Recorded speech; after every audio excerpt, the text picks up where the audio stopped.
Now, before I head out to work, I want to read this real quick. It's from the book The Law of Attraction by Abraham Hicks. Shout out to my cousin Miguel. I got this book from him. You have an inner being. While you certainly are the physical being that you see here in your physical setting, you are much more than that which you see with your physical eyes. You are actually an extension of non-physical source energy, or God. In other words, that broader, older, wiser, non-physical you is now also focused into the physical being that you know as you. We refer to the non-physical part of you as your inner being. Physical beings often think of themselves as either dead or alive. And in that line of thinking, they sometimes acknowledge that they existed in the non-physical realm before coming forth into this physical body, and that following their physical death, they will return to that non-physical realm. But few people actually understand that the non-physical part of them remains currently powerfully and predominantly focused on the non-physical realm, which a part of that perspective flows into this physical perspective and their now physical body. An understanding of both of these perspectives and their relationship to each other is essential for the true understanding of who you are and how to understand what you have intended as you come forth into this physical body. Some call that non-physical part the higher self or soul. It doesn't matter what you call it, but it is there. It is of great value for you to acknowledge that your inner being exists. Yeah. For only when you consciously understand the relationship between you and your inner being do you have true guidance. There are universal laws that affect everything in the universe, everything that is non-physical and everything that is physical. These laws are absolute. They are eternal, and they are omnipresent or everywhere. When you have a conscious awareness of these laws and a working understanding of them, your life experience is tremendously enhanced. In fact, only when you have a conscious working knowledge of these laws are you able to be the deliberate creator of your own life experience. Y'all hear that? It's not up until the point where you get an understanding of the universal laws that you can become a deliberate creator. Because that's what you are. You're a creator. You are so fucking powerful at creating that you're creating right now and you don't even know it. You don't even know it. All the answers are out here. All the answers are in the universal laws. Now there's lots of universal laws, but there's 12 main laws that if you learn, you can take your life in the direction that you want, in any direction you want. These are the universal laws that all the rich and successful people know. They know these laws and they follow these laws. If you get on YouTube and you search Will Smith or Jim Carrey or Oprah, anybody, they all know these fucking laws. They all do. Do it. Don't take my fucking word for it. Search it for yourself. Go find out that this is true. That all these rich and successful people know. They know these laws. They practice these laws. And that's why they have what they have. They all know that it's the power of the mind that creates their life. And however they use their mind is however their life is going to be created. They know this. Now don't get me wrong. We still live on earth.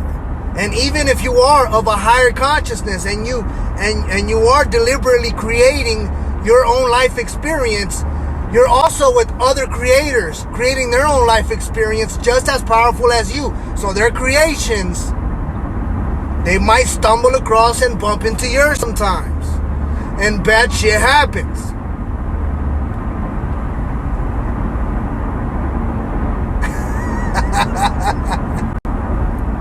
You're not the only creator here. Now we come here and Dolores Cannon said, said that before we come into these physical bodies, we have our little plan all wrapped up in a nice little gift box. We come here with our plans of what we're going to do, what we're going to learn, what we're going to become. But then we get here and we forget how much of an impact other people's creations will affect our creations. That's why it's important for you to stay focused. It's important for you to stay focused.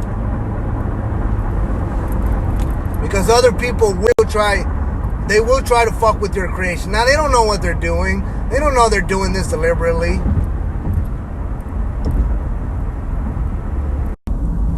That's why it is vital for you to hang out with people who think really big, who have goals, who have ambition, who are motivated. Because that's the type of people whose creations you want to entangle your creation with. Because if you entangle it with toxic people, you're only going to produce toxic results. Negative people keep other negative people down. Negative people hang out with negative people. They're not happy unless they're with negative people. It's a fucking paradox, man. They're not happy unless they're with miserable people. Misery loves company, but only with other miserable people.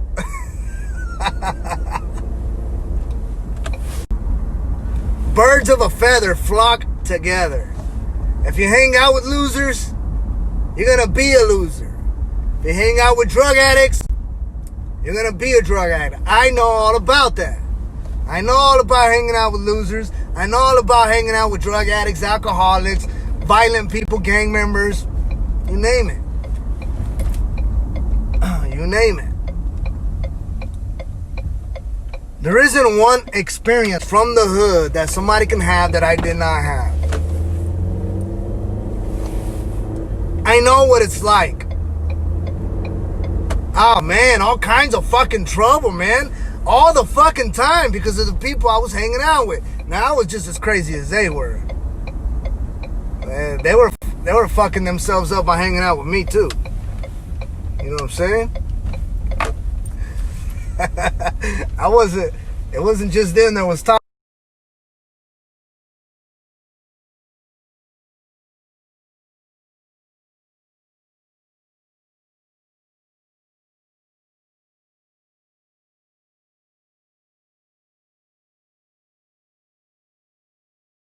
What are you afraid of?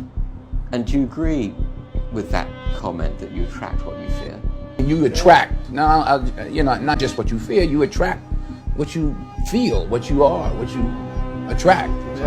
What's on your mind, yes. It's like the law of physics. I don't know how anybody can disagree with that. It's just, ask any physicist, they'll tell you that it's true. Yeah. David Mamet wrote a line in the play Edmund, every fear hides a wish, which I think is close to that. I still am very insecure in so many ways, but I wish I could give that gift to all my fans. You have the freedom to pull that superstar out of yourself that you were born to be.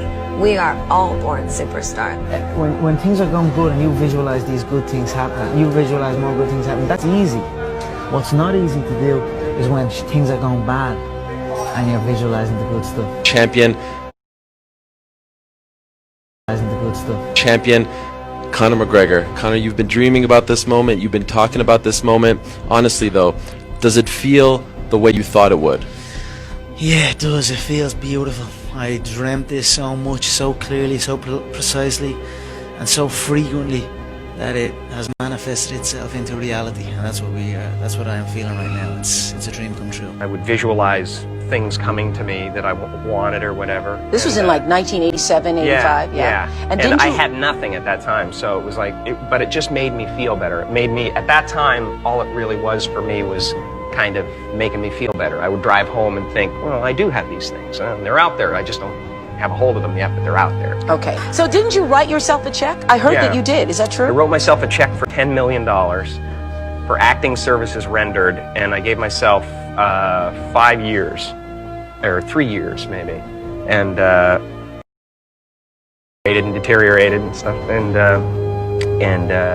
but then just before Thanksgiving 1995, I found out that I was going to make $10 million on, I think it was Dumb and Dumber. Dumb and Dumber, yeah. Yeah. So you visualize yourself. Visualization works if you work hard. Yeah. Well, yeah, that's the thing. You work can't just hard. visualize and then, go eat a sandwich. Like, you just decide what it's going to be, who you're going to be, how you're going to do it. Just decide. And then from that point, the universe is going to get out your way. It's like it's water. It wants to move and go around stuff, So for me, I want to represent possibilities. I want to represent the idea that you really can make what you want. There are many ways to get the things that we want for ourselves in our lives. But basically, it all begins with how we choose to think. As you think, so shall you be. 7 little words that I think are perhaps the most important things that we can learn and master in our lives. This old proverb notion that I become what I think about all day long. And once you know that what you think about is what expands, you start getting real careful about what you think about. You don't allow your thoughts to be on anything that you don't want, or that you wouldn't want to have manifest or show up for you in your life. Like attracts like. You have to understand, you are a magnet. Whatever you are, that's what you draw to you. If you're negative, you're going to draw negativity. You're positive, you draw positive. Now, I'm not going to sit here and pretend like this is easy to do, because it's not. And I don't want you to think for a second that this is easy. It's hard. It's hard changing your life. It's hard to create deliberately after so long of creating unconsciously. It's hard to believe that you actually have that power. It's hard. And it's hard to do, but you know what's even harder? It's harder living in the unknown. It's harder living in fear. It's harder living in poverty, not knowing when the fuck it's gonna change. And with deliberate creating, you can change it at will. You can change it. And you must change it, because if you don't, you're gonna keep creating the same thing for the rest of your life until you become conscious of this. It's easy for me now. Now it's easy for me after so long of practicing this and so long of doing it. Now it takes no effort. I manifest just as easily and as effortlessly as I walk. As I walk, as I talk. I remember when I was working at TRC, the sucker rod company. It was an oil company. It was about 7 or 8 years ago. And I ran into this information. And when I started to change my mind, I was literally battling with every single one of my thoughts, because I became conscious of how I think. And I was a very negative person, extremely fucking negative. So negative that it was making me sick to my stomach. There was a full-on fucking battle. Every waking moment of my life inside of my mind when I first started to change. I mean, it was a fucking war zone inside of my mind. For a while too. And I started to think that maybe I was going crazy. There was so many thoughts in there, man. So much shit that I had to reprogram. So much bullshit. I thought I was never gonna be able to clean that out.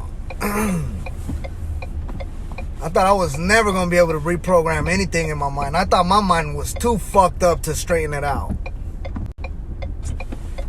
but that wasn't true. I kept on with the work, with my self-analysis, kept analyzing myself. I remember a thought would come in, just a normal thought, which if I didn't deliberately think something positive, then automatically a negative thought would pop into my mind. And I remember a negative thought would come in, and I would notice it, and then I would automatically switch it over to something positive. And at first, this process made me feel stupid. It made me feel embarrassed of myself, because it was something completely different than what I was used to doing. It was out of my comfort zone, so I felt extremely uncomfortable doing it. And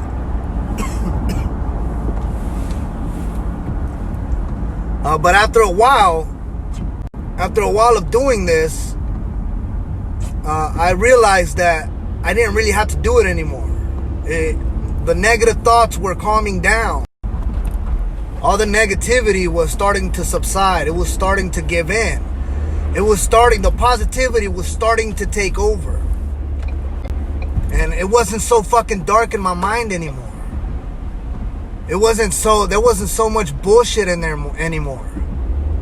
I could actually start to see clearly inside of my mind. And as I kept up the work and I kept it up, I kept self-analyzing, man. Self-analysis. You gotta analyze yourself, man. You gotta watch yourself. You gotta find out who you are. You gotta find out what type of person you are.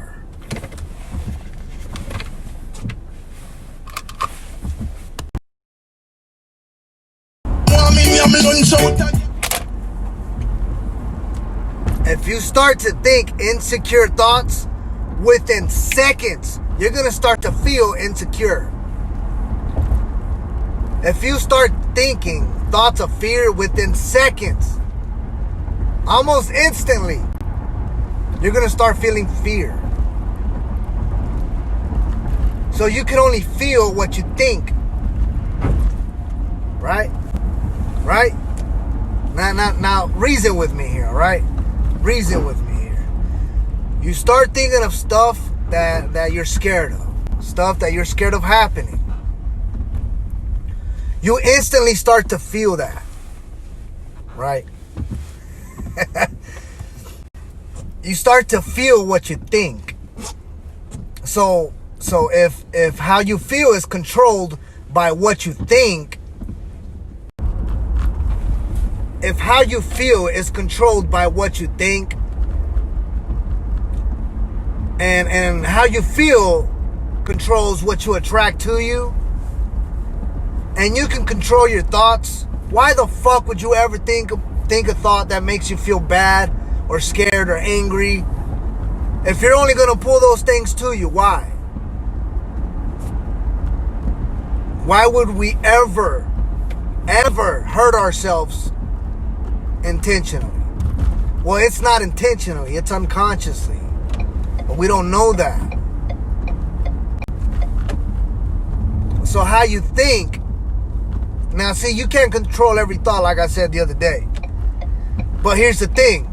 Once you change the direction of where your thoughts are going, from the ether, you will start to pull thoughts to you that are similar, so you don't have to work as hard. You don't have to work as hard trying to control every single one of your thoughts. Because if you hold a thought for 17 seconds, by law of attraction, you will pull a similar thought to you from the ether. You don't have to generate it. It'll come to you. Because once you change the direction of your thoughts, you start to vibrate in a positive frequency, then the thoughts that you pull to you are going to be positive. You don't have, as long as you change the direction. If you're going in a negative direction, you have to slowly